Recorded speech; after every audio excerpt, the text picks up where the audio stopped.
오늘 우리에게 주시는 하나님의 말씀은 마태복음 6장 1절에서 8절까지의 말씀입니다. 제가 가지고 있는 신약성경 7페이지에 있습니다. 6장 1절에서 8절까지 교독으로 봉독하고 마지막 8절 합독하겠습니다. 사람에게 보이려고 그들 앞에서 너의 의를 행하지 않도록 주의하라. 그리하지 아니하면 하늘에 계신 너희 아버지께 상을 받지 못하느니라. 그러므로 구제할 때에 외식하는 자가 사람에게서 영광을 받으려고 회당과 거리에서 하는 것 같이 너희 앞에 나팔을 불지 말라. 진실로 너희에게 이르노니 그들은 자기 상을 이미 받았느니라. 너는 구제할 때에 오른손이 하는 것을 왼손이 모르게 하여 내 구제함을 은밀하게 하라. 은밀한 중에 보시는 너의 아버지께서 갚으시리라. 또 너희는 기도할 때에 외식하는 자와 같이 하지 말라. 그들은 사람에게 보이려고 회당과 큰 거리 어귀에 서서 기도하기를 좋아하느니라. 내가 진실로 너희에게 이르노니 그들은 자기 상을 이미 받았느니라. 너는 기도할 때에 내 골방에 들어가 문을 닫고 은밀한 중에 계신 내 아버지께 기도하라. 은밀한 중에 보시는 내 아버지께서 갚으시리라. 또 기도할 때 이방인과 같이 중언부언하지 말라. 그들은 말을 많이 하여야 들으실 줄 생각하느니라. 그러므로 그들을 본받지 말라. 구하기 전에 너희에게 있어야 할 것을 하나님 너희 아버지께서 아시느니라. 아멘. 두 명의 아내가 있습니다. 제가 두 명의 아내가 있다라는 게 아니라 두 명의 아내 예를 듭니다. 첫 번째 아내는 아내라는 사회적 책임을 유지하기 위해 매일 아침 이 남편을 위해서, 가족을 위해서 정확한 밥상을 차려냅니다. 반찬도 아주 잘 골고루 갖춰서 맞추고 이 남편과 아내에게 밥상을 준비합니다. 자녀들에게. 근데 그 아내는 기쁨이 없습니다. 남편에 대한 특별한 사랑과 배려도 없습니다. 남편이 일하느라 늦으면 짠한 마음보다는 짜증이 나는 아내가 있습니다. 또 다른 아내는 때로는 늦잠을 잡니다. 그래서 밥상을 못 차릴 때가 종종 많이 있습니다. 늘 미안한 마음과 또 남편을 사랑하는 마음이 가득합니다. 그래서 남편이 피곤하면 남편이 좋아하는 음식을 생각하면서 정성껏 준비를 합니다. 보상을 받으려고 뭔가를 얻으려고 하는 것이 아니라 남편을 사랑하기 때문에 정성껏 준비를 합니다. 신랑 대신 예수님, 또 신부인 우리들, 이런 관계 적용해 볼 때에 첫째 아내, 둘째 아내, 어떤 아내가 우리 예수님한테, 하나님께 가장 좋은 아내일까요? 첫 번째 아내는 대략적으로 종교 생활을 하는 그런 아내라고 얘기할 수 있고요. 또 다른 아내는 진정한 부부 생활을 하는 형식적인 부부가 아닌 그런 아내라고 말할 수 있습니다. 혹시나 이야기를 들으면서 우리 성도님들 중에서 남편분들 특별히 나는 종교적이나 형식적인 아내도 좋으니까 밥상 한번 받았으면 좋겠다, 이렇게 생각하는 분들이 혹시 계시지 않을 거라고 생각이 듭니다. 여러분, 하나님의 관점에서 볼 때에 하나님께서 원하시는 것은 무엇일까? 정확하게 형식적으로 또 이렇게 7시 밥상 그런 형식이 아니라 그 안에 담겨 있는 사랑과 관계에 하나님은 더 관심을 가지신다라는 거예요. 오늘 본문은 우리 주님께서 세 가지 종교에 대한 이 종교적 행위들을 언급하십니다. 오늘 본문 저희가 읽은 1절에서 8절까지의 세 가지를 말하고 계셔요. 이 분명하게 밝히시는 교훈이 뭐냐면 종교적이 되고 종교적으로 살아갈 때, 형식적인 신앙생활을 할 때에 하나님으로부터 우리는 멀어질 수밖에 없다라는 것을 말씀합니다. 또 하나님의 뜻과 어긋나는 삶을 살게 된다 라고 우리에게 교훈하고 계십니다.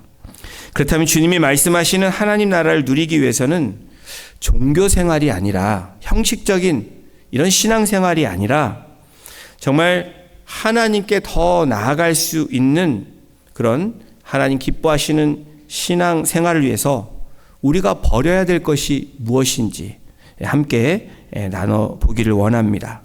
이 하나님 나라로 살아가는 하나님 백성이 되기 위해서 우리가 버려야 될 것, 다시 말하면 종교 생활이 아닌 신실한 신앙 생활이 되기 위해서 첫 번째로 우리는 자기의 과시, 자기의 의를 멈추라라고 예수님께서 명령하십니다.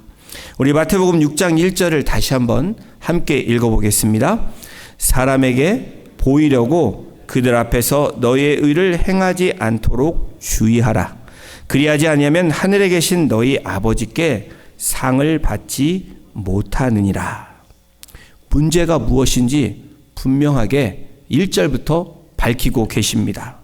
가장 먼저 경계해야 될 것이 무엇인지, 신앙생활을 하는 우리들에게 종교적으로 갈 수 있는, 종교 생활할 수 있는 우리들이 될 수 있는 중요한 첫 번째, 이것을 조심하라. 다시 말하면 자신의 의를 사람들에게 보이려고 행하지 말라라고 말씀을 하십니다. 이러한 모습은 신앙의 본질을 훼손시키는 것이다 라고 또한 말씀하시는 것입니다.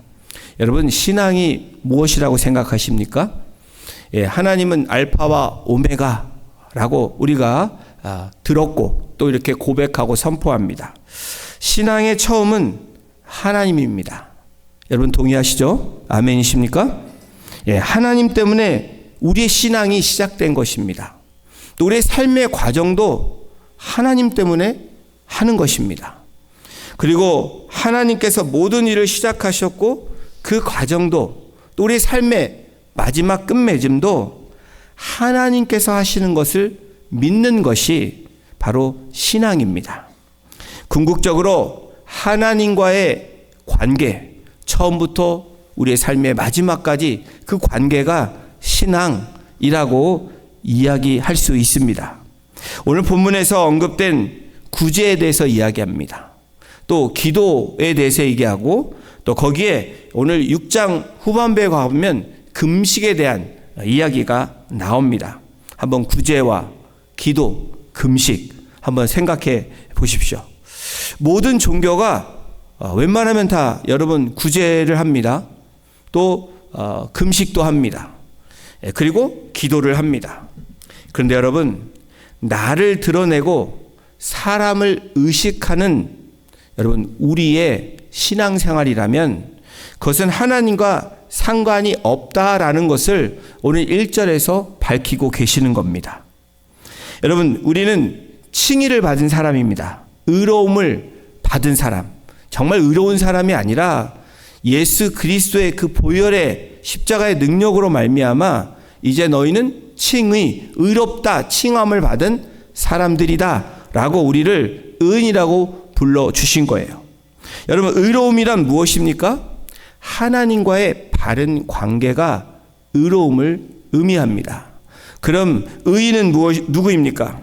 하나님과 바른 관계를 늘 가지고 사는 사람이 의인인 것입니다. 그런데 여기에서 하나님이 빠져 있고 내 자신을 위해서 나의 의를 드러내는 우리의 신앙생활이 된다면 그것은 본질에서 많이 벗어나서 저만큼 벗어나 있는 하나님의 기쁨과 뜻이 되지 못하는 모습일 것입니다. 자신의 의를 드러내는 그러한 사람에게 주님께서 분명하게 밝히고 계시는데 하나님 아버지께 상을 받지 못한다. 하나님은 자기의 의를 드러내는 사람에게 상을 주지 않는다라고 예수님께서 분명하게 말씀하시고 계십니다. 여러분, 이런 비유를 한번 생각해 볼 수 있습니다. 여러분, 누군가가 여러분에게 상한 음식을 준다고 생각을 한번 해 보십시오. 어떤 누구도 상한 음식을 받고 좋아할 사람은 없습니다. 그리고 주신 그 분에게 감사도 나오지 않습니다. 욕을 안 하면 다행이죠. 나의 의가 바로 이런 상한 음식과 같다라는 거예요. 상한 음식 잘못 먹으면 어떻게 됩니까? 식중독에 걸리고 엄청난 고생을 합니다. 마찬가지로 내 의는, 내 안에 있는 나를 드러내는 의는 독성이 강한 식중독을 불러일으킬 수 있는 그런 상한 음식과 같다라는 거예요. 이러한 모습에 예수님께서 다음과 같이 말씀을 합니다. 마태복음 6장 2절도 우리 함께 같이 다시 한번 읽겠습니다. 그러므로 구제할 때에 외식하는 자가 사람에게서 영광을 받으려고 회당과 거리에서 하는 것 같이 너희 앞에 나팔을 불지 말라. 진실로 너희에게 이르노니 그들은 자기 상을 이미 받았느니라. 나팔을 부는 사람, 자기의 의를 막 드러내는 사람은 이미 상을 받았기 때문에 하늘에 상급이 없다라는 거예요. 여러분, 구제할 때 외식하는 자 이렇게 나오면서 외식이라는 단어가 나옵니다. 여러분, 그 당시의 배우들은 가면을 썼습니다. 그렇죠? 이 연기할 때 가면을 쓴 그런 배우들이 그렇게 연기를 한 것입니다. 가면 쓴 모습을 위선이라고 그 단어가 거기서 나온 것입니다. 과거 고대 시대에는 가면을 썼다면 지금 여러분이 연기를 하는 사람들이 뭘 하죠? 잘 모르세요? 메이크업 분장을 합니다. 가면을 쓰는 대신에. 분장을 하면 원래 모습과 어떻게 되죠? 잘 모르세요? 다른 모습이 됩니다. 화장도 요즘은 분장급입니다. 오늘 여기 나오신 분들은 분장하신 분들은 아닌 것 같아요. 그런데 생얼굴 한번 보지 못하고 결혼한 분이 그런 사건들이 있잖아요. 갑자기 아침에 일어났는데 옆에 다른 여자가 누워 있는 거예요. 그런 농담 섞인 이야기들, 조크를 하는 그런 분들도 종종 있습니다. 이 위선, 이 외식이라는 원래 단어가 거기에서 유래된 겁니다. 있는 모습 그대로 못 살고 뭔가를 포장하는 것을 말하는 거예요. 이에 대한 예를 예수님께서 잘 보여주시는데 바로 구제할 때 외식하는 자가 누구냐? 회당과 거리에 나가서 여러분 뭘 한다고요? 선을 행할 때 나팔을 부는 사람들, 그런 사람들이 외식하는 사람들이다 라고 말씀을 하는 거예요. 다시 말하면 도움을 받는 자가 아니라 도움을 주는 자가 드러내려는 이 욕망을 예수님께서 말씀하고 있는 겁니다. 그러나 하나님 나라의 백성은 어떤 사람들입니까? 사람의 칭찬이 아니라 하나님께 인정받는 사람이 하나님 나라를 추구하며 또 하나님 나라를 누리고 사는 사람들이라는 것을 오늘 본문을 통해서 우리에게 의미하고 계십니다. 오른손이 하는 일을 왼손이 모르게 하라. 여러분, 이것은 우리의 경건은 하나님과 나 사이에 깊은 이 사귐에 있다라는 것을 말씀하는 겁니다. 그런데 이게 여러분 말씀처럼 쉽습니까? 우리는 나팔 불고 싶은 마음들이, 그 욕구가 너무나 많이 있는 것이 우리들의 본성입니다. 그런데 여러분, 하나님과의 깊은 사귐이 있으면 있을수록 어떻게 해요? 비밀리에 자신의 의를, 자신의 선을 드러내려 하는 것보다 하나님의 영광을 드러내려고 하는 모습이 나타나게 되어 있다라는 거예요. 여러분, 그럴 때에 하나님께로부터 상급이 있을 것이다 라고 분명하게 예수님께서 밝히고 계십니다. 저와 여러분들 또 많은 사람들은 나무의 화려한 꽃과 풍성한 열매에 박수를 보냅니다. 하지만 나무가 여러분 가뭄을 견디고 폭풍에도 쓰러지지 않는 그 이유를 우리가 안다면 여러분 우리는 숙연해질 수밖에 없습니다. 나무가 꽃이 피고 열매가 맺기 위해서는 그 땅속 깊이 있는 뭐가 있죠? 우리가 눈에 보이지 않는 뿌리가 그 안에 자리 잡고 있기 때문입니다. 우리 주님께서는 신앙의 핵심인 여러분 박수받는 가지 또 꽃 혹은 열매가 아니라 하나님께 깊이 뿌리 박힌 그런 나무의 뿌리가 되기를 원하신다라고 오늘 우리에게 말씀하고 계십니다. 하나님 나라 백성이 버려야 될 것, 하나님 나라 백성으로 살아가기 위해서는 자기의 과시, 의를 멈추라고 명령하십니다. 또 그리고 두 번째는 외식하는 기도를 하지 말라라고 말씀을 하세요. 예수님은 2절에서도 구제할 때 외식하는 자에 대해서 말씀하시면서 지금 이 5절에 이 기도할 때 어떤 사람들이 외식하는 자인지 다시 한번 말씀하시는데, 우리 5절 함께 같이 다시 한번 또 읽어보겠습니다. 또 너희는 기도할 때에 외식하는 자와 같이 하지 말라. 그들은 사람에게 보이려고 회당과 큰 거리 어귀에 서서 기도하기를 좋아하느니라. 내가 진실로 너희에게 이르노니 그들은 자기 상을 이미 받았느니라. 기도할 때 어떤 모습이 하나님 앞에 합당한 모습인지 우리 예수님께서 분명하게 말씀해 주시는 구절입니다.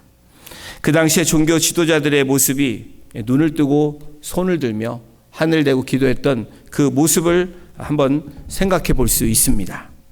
이 모습에 대해서 주님께서는 신령과 진정으로 정말 하나님께 집중하는 기도라면 눈을 뜨고 기도하던 그것은 문제가 되지 않습니다. 손을 들고 하늘을 향해 기도하는 것은 아름다운 모습일 것입니다. 그런데 하나님, 우리 주님께서 뭐라고 말씀하세요? 이런 종교 지도자들, 이렇게 형식적으로 나타내는 이 기도는 남에게 보이려는 기도다라고 지적하고 계시는 것입니다. 그들은 사람에게 보이려고 회당과 큰 거리 어귀에서 서서 기도하기를 좋아한다라고 말씀하고 계시는 겁니다. 그 기도는 많은 사람들이 볼 수 있는 모습입니다. 또 많은 사람들이 들을 수 있는 기도예요.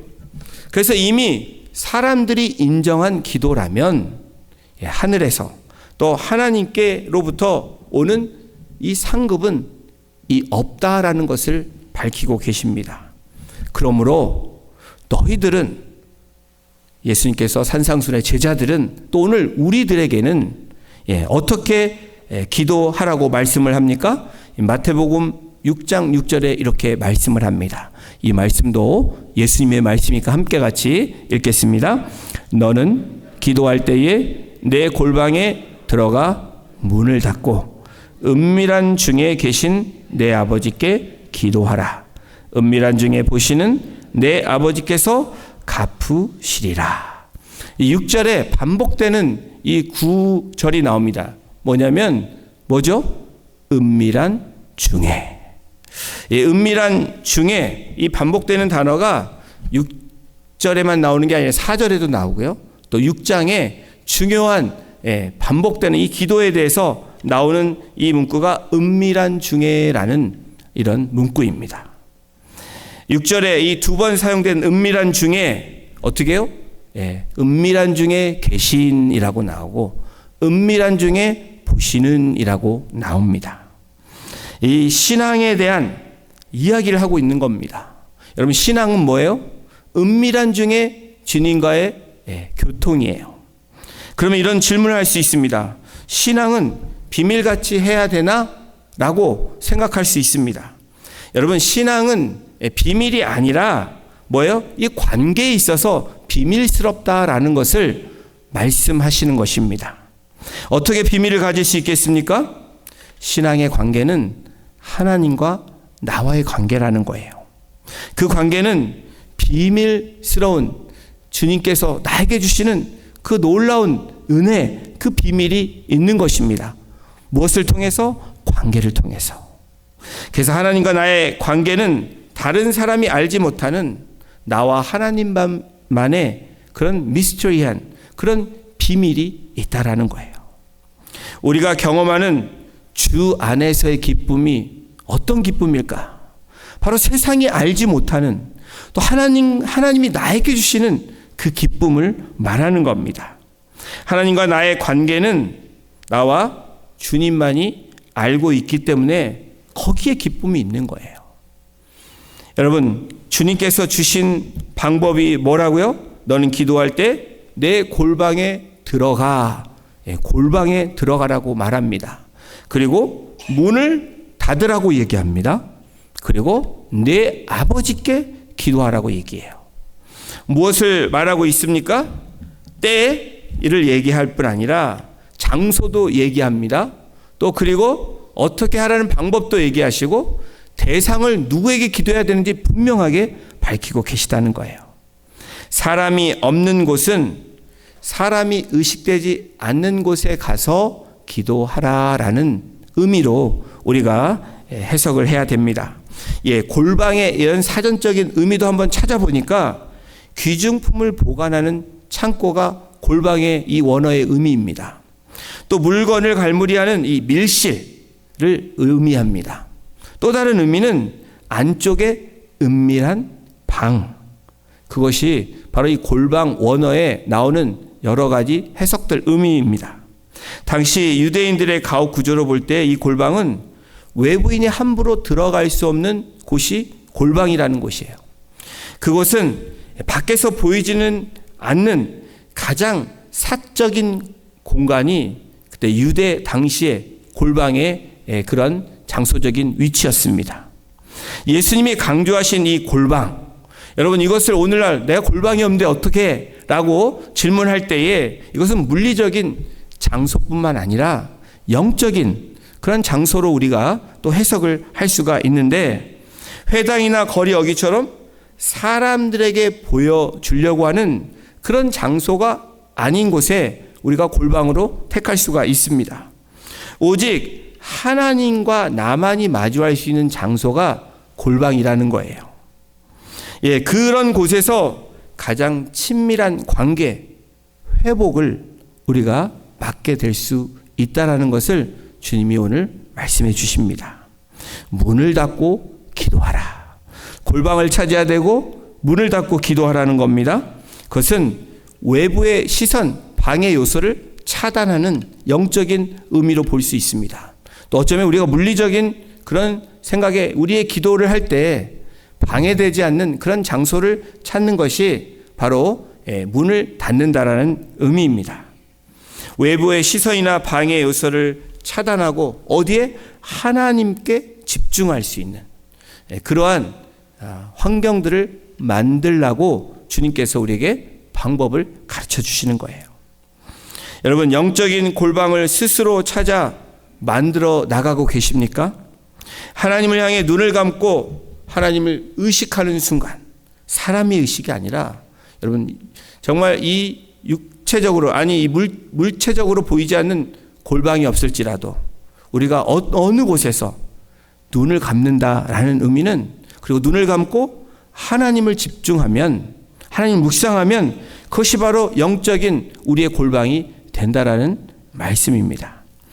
혹시 꼭 조용한 방이 아니더라도 여러분, 어떤 분들은 화장실이 가장 적절한 장소라고 얘기하는 분도 있습니다. 또 어떤 분들은 공원에 산책하다가 그런 장소가 나에게 골방이라고 얘기하는 분이 있을 수 있어요.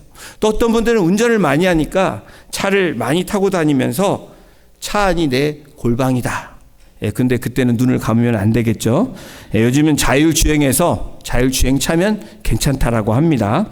하나님은 어떤 분이세요? 우리의 중심을 보시는 분이시라는 거예요. 사람들 앞에서 거룩함을 보이려는 노력이 아니라 아무도 보지 않는 하나님과 나만의 그런 골방에서 만나시기를 원하신다라는 거예요. 하나님과 나만의 은밀하고 비밀스러운 관계가 있을 때 여러분, 진정한 신앙의 기쁨을 우리는 누리게 될 줄로 믿습니다. 그러므로 이 골방의 기도는 내가 기도한다는 사실조차 티내지 않는 것을 말하는 거예요. 의미하는 겁니다. 오직 은밀한 중에 보시는 하나님과의 나와의 그런 장소, 그러한 상황이 된다면 바로 골방에서 하나님께 은밀한 중에 기도하고 만난다라는 의미입니다. 그렇게 주님께 집중할 때에 하나님께서 우리에게 갚아주시는 상급이 있다라는 것을 너희들은 기억하라라고 오늘 이 산상수훈, 이 제자들에게 말씀하시는 거예요. 사람들은 종종 이런 말을 합니다. 어디에 가면 기도가 잘 되고 어디에 있으면 기도가 안 된다. 그것도 맞는 말입니다. 그런데 여러분, 환경적으로 맞는 말이기도 하지만 또한 잘못된 우리의 그런 습관, 모습일지도 모릅니다. 예레미야 29장 12절 13절에 이렇게 말씀을 합니다. 우리 함께 이 말씀 같이 선포하겠습니다. 너희가 내게 부르짖으며 내게 와서 기도하면 내가 너희들의 기도를 들을 것이요 너희가 온 마음으로 나를 구하면 나를 찾을 것이요 나를 만나리라. 주님을 찾고 싶고 만나고 싶다면 어떻게 온 마음으로 하나님께 집중하는 어떤 장소가 된다면 그것이 영적인 골방이 될 것이고 또 그것이 하나님과 은밀한 중에 만나는 놀라운 은혜의 시간과 장소가 될 줄로 믿습니다. 여러분, 내가 하나님을 전심으로 갈망한다면 이미 저와 여러분들은 우리가 하나님 안에 있는 것을 말하는 겁니다. 하나님께서 이미 나에게 응답할 준비가 되어 있음을 믿으시는 우리 성도님들이 되시기를 주님의 이름으로 축원합니다. 이러한 점을 생각해 볼 때 우리 여성들이 참 큰 장점이 있습니다. 남자와 여성의 차이가 있는데 간혹가다 틀릴 수도 있지만 대체적으로 그렇습니다. 여성분들은 친구들과 잘 만납니다. 그렇죠? 남자들보다 더 자주 만나죠. 만나면 뭐 하십니까? 음식도 먹고 음식만 먹는 게 아니고 그다음 뭐 해요? 수다를 떱니다. 말을 하죠. 대화를 해요. 그냥 30분은 금방 가고 1시간, 2시간 언제 이렇게 시간이 갔는지 막 대화를 죄송합니다. 수다라고 말해서 여러분들은 대화니까 말을 막 많이 합니다. 그리고 못다한 이야기가 더 있는지 헤어질 때 뭐라고 얘기냐면 자, 오늘 내가 가서 전화로 다시 통화할게 이렇게 이야기를 합니다. 또 반대로 전화로 통화도 보통 많이 하시는 게 아니에요. 제가 가끔 컴플레인을 듣는데 우리 어떤 분들은 남편께서 오셨는데 도대체 남편이 왔는지 없는지 계속 전화를 붙잡고 얘기를 하신다는 거예요. 여러분, 남편이 오시면 눈으로 인사도 해주시고 아는 척을 해주시길 진심으로 부탁을 드립니다. 그런데 전화로 이렇게 통화하고도 전화를 한참 얘기하고 난 다음에 또 뭐라고 얘기해요? 야, 이렇게 전화로 얘기 다 못한 얘기 우리 만나서 얘기하자. 이렇게 이야기를 한다는 겁니다. 여러분, 이게 뭘 의미합니까? 친밀하다라는 거죠. 친하다는 의미입니다. 그런데 이런 대화처럼 하나님과 우리의 관계가 또 기도가 이런 수다, 대화 이런 모습이라면 하나님께서 어떻게 반응하실까? 하나님은 수다 떠는 거 별로 안 좋아하셔. 이렇게 여러분 생각하십니까? 아니죠. 하나님께서 참으로 친밀한 가운데 이야기하는 하나님의 자녀들을 누구보다도 기뻐하신다는 거예요. 친밀한 관계를 하나님은 누구보다 기뻐하시는데 어떤 분들은 이런 생각을 많이 합니다. 저도 가끔 제 아내와 대통을 많이 합니다. 중요한 얘기만 해요. 소통을 잘 안 하는 편입니다. 요즘 많이 노력을 하려고 하는데 그래도 소통하려고 하면 제가 잠이 든다고 얘기를 하기 때문에 제가 잘 소통을 못 합니다. 여러분 혹시 이런 하나님과의 대화를 하십니까? 하나님, 이 일은 굉장히 중요하고 큰 일이니까 하나님이 말씀해 주십시오. 하나님께 이야기합니다. 이런 얘기하고 이 작은 일은 별거 아니니까 제가 하겠습니다. 라고 이런 하나님과의 관계가 여러분 그렇다면 그것은 친밀함이 없다라는 거예요. 큰 사건도 작은 사건도 우리가 하나님께 대화하는 것, 하나님께 소통하는 것이 바로 친밀함, 바로 이 기도의 중요한 요소라는 거예요. 이 친밀감은 잦은 대화에서 또 우리가 느낄 수 있는 부분들이고요. 끊임없는 소통을 말하는 것입니다. 그래서 친밀한 관계가 되면 나도 모르게 그 사람과 있을 때 기쁨이 됩니다. 이 친밀함을 통해 하나님을 기쁘시게 할 수 있다라는 것을 오늘 말씀합니다. 은밀한 중에 하나님과의 그런 친밀함이 그렇게 계속해서 넘쳐나시는 우리 성도님들이 되시기를 주님의 이름으로 축원합니다. 하나님 나라 백성이 버려야 할 것, 자기의 의를 멈추라고 말씀합니다. 또 중언, 부언, 하지 말고, 죄송합니다. 외식하는 자는 기도하지 말라라고 얘기합니다. 그리고 오늘 세 번째 주님의 이 본문에서 말씀하시는 중언부언하지 말라라고 경고하시는 거예요. 유대인들은 사람들을 의식해서 손을 들고 회당에서 또 큰 길가 어귀에서 기도를 하는 모습으로 그렇게 나아갔다면 이방인들의 기도는 어땠냐? 7절에서 이방인들의 기도는 이랬다라고 예수님 말씀합니다. 또 기도할 때 이방인과 같이 중언부언하지 말라. 그들은 말을 많이 하여야 들으신 줄 생각하느니라. 여러분, 친밀함과 이 중언부언이라는 말은 차원이 다른 이야기입니다. 중언부언이라는 이 원어를 보면 원래 말을 더듬다라는 이 말에서 나온 이 원어의 말이 중언부언입니다. 다시 말하면 말을 더듬으면 같은 말을 반복하죠. 그 의미에서 중언부언이라는 말이 나옵니다. 같은 말을 무의미하게 되풀이한다라는 그런 뜻인데, 고대 그리스에서는 내용 없이 소리만 요란하거나 의미 없는 단어를 나열할 때, 그렇게 하는 사람들을 말할 때 바로 이 바톨레게오라는 이 단어를 썼다고 합니다. 당시 이방인들은 주문을 외우듯 그 이방 신에게 이름을 반복하거나 말을 많이 해야 신이 감동한다라고 믿었던 사람들이 이방인들입니다.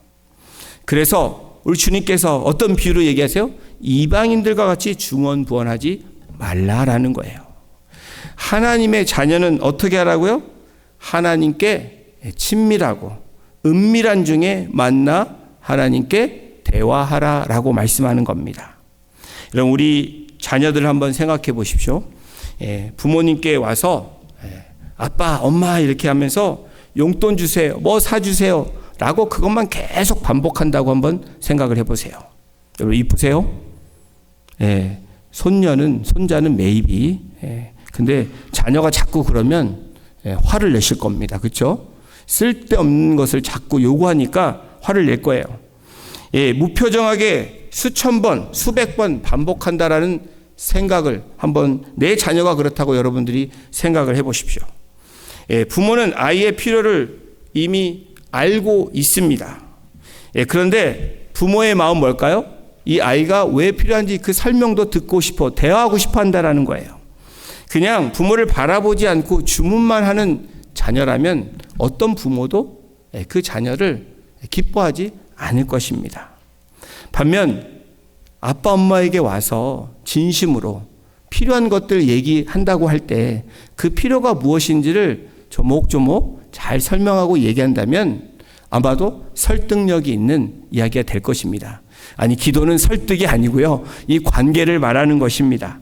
다시 말하면 진심을 담아 말을 한 번 하더라도 여러분, 그 진심 가운데 부모는, 우리의 하나님은 아신다는 거예요. 말을 많이 해야 하나님이 들으실 것이라는 생각은 하나님을 인격적인 하나님이 아니라 이방신처럼 여긴다라고 우리 주님께서 경고하시는 말씀입니다. 하나님, 우리가 구하기 전에 있어야 할 것을 이미 아시는 우리의 전능하신 하나님, 전지하신 하나님이라고 우리는 알고 있습니다. 그래서 기도는 신뢰의 표현이라는 거예요.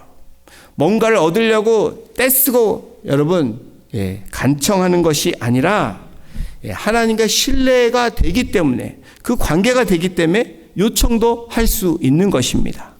기도는 하나님을 알아가는 과정이며 아버지라고 부르는 그 시작이 바로 여러분 기도의 시작이자 또 우리 기도의 절반을 하고 있는 것입니다. 다음 주에 이제 주기도문, 주님께서 가르쳐 주신 주기도문에 처음의 시작이 아버지라고 나옵니다. 하늘에 계신 우리 아버지. 이 기도의 시작, 이 아버지라는 이 고백은 그 안에 많은 것을 담고 있다라는 거예요. 중언부언하지 않는 기도는 유창한 미사여구가 아니라 나를 가장 잘 아시는 나의 하나님 아버지께 전심으로 그리고 내 온 마음을 다해서 나아가는 그러한 모습, 그러한 마음을 의미하는 겁니다. 중언부언, 의미 없는 반복에 대한 해답이자 기도의 근거와 답을 오늘 우리들에게 제시해주고 계십니다. 우리 8절 본문의 마지막 절 함께 같이 합독하겠습니다. 그러므로 그들을 본받지 말라. 구하기 전에 너희에게 있어야 할 것을 하나님 너희 아버지께서 아시느니라. 여러분 믿으십니까? 예, 하나님 아버지께서는 우리의 필요를 다 알고 계시다는 거예요.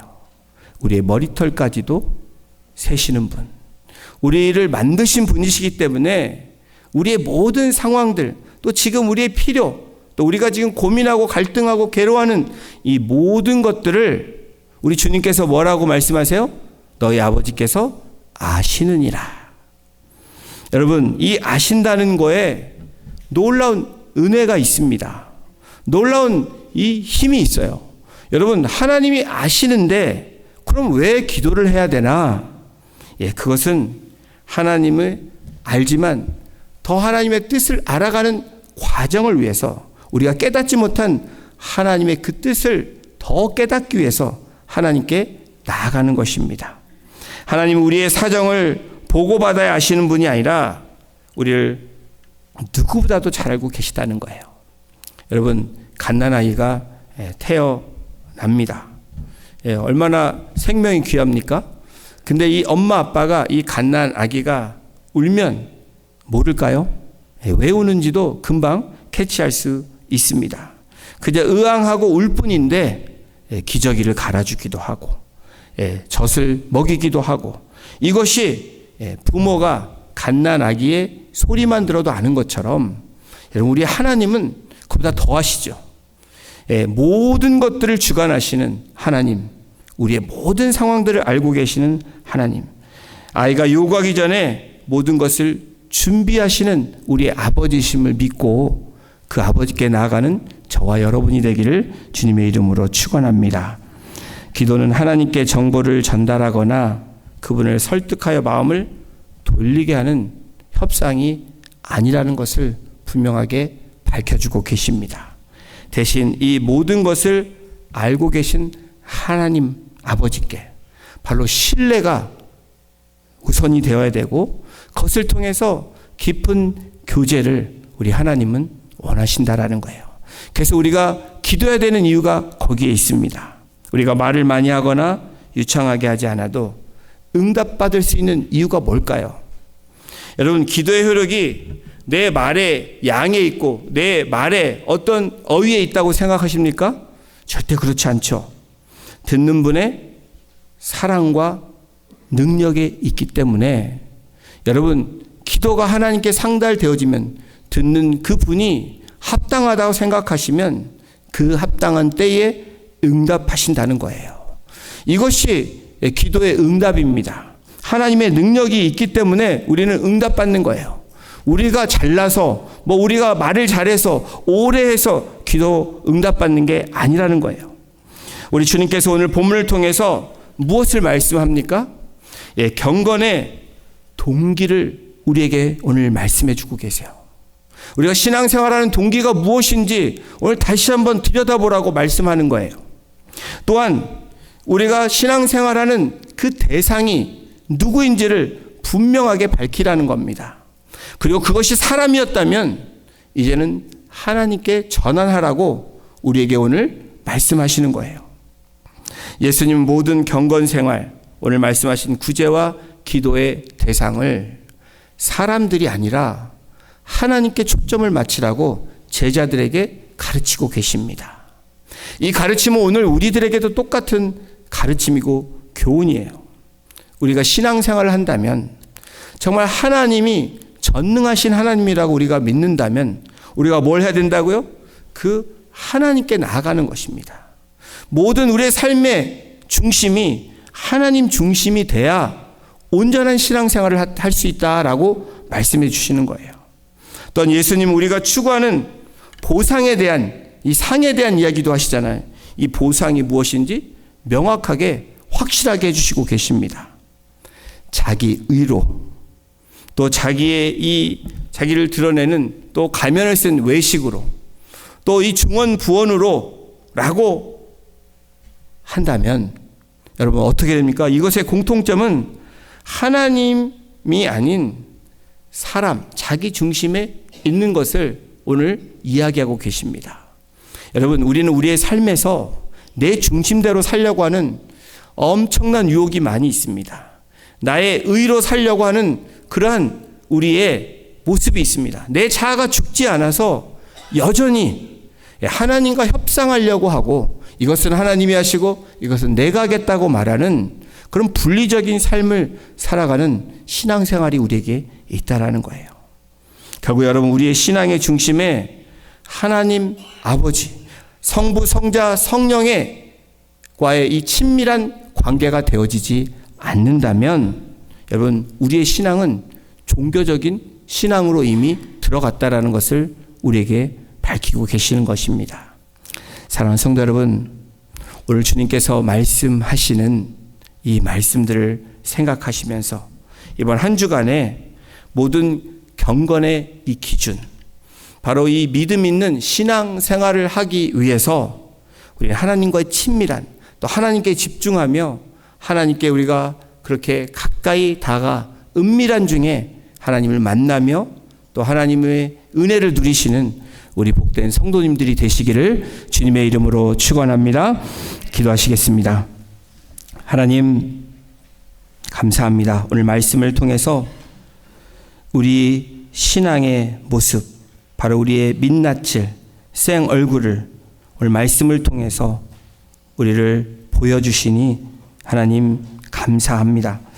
그동안 우리의 구제가 사람의 박수를 구하는 나팔 소리가 되지 않았는지, 또 주님의 이름으로 한다고 선행했던, 또 그렇게 살아갔던 우리의 모습이 우리가 사람의 귀를 또 사람의 눈에 보이려고 연기하지는 않았는지, 이 시간 우리를 돌아보며 하나님 나라를 누리는 백성의 삶이 무엇인지 다시 한번 그 대상이신 하나님을 바라보며 우리의 삶을 정리하며 나아가기를 주님 소망합니다.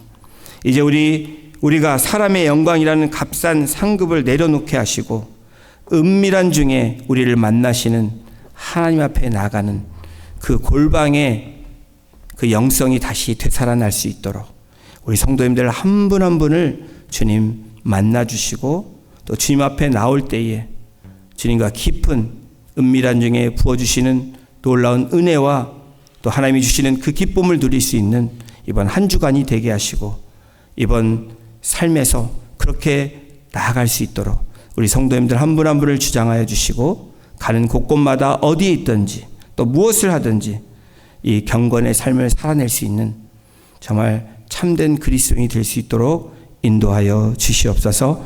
감사드리며 예수님의 이름으로 기도드렸습니다. 아멘.